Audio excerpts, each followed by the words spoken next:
Hey guys, this is Brian from AccuAir. So, a lot of you guys are getting some colder temperatures and it's time to do some winter maintenance for your Jeep. We want to get you some of this air brake antifreeze. We're going to use 2 capfuls. First thing you want to do is get your Jeep to, move around and turn the compressor on.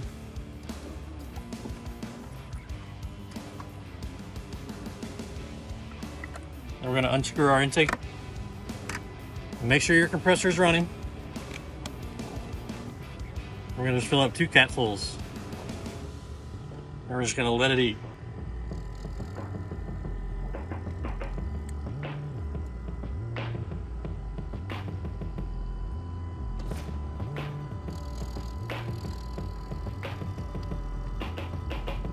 All right, now reinstall your air filter.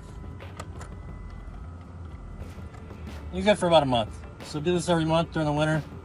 It'll help it out. Keep things from freezing up. All right, take care, guys.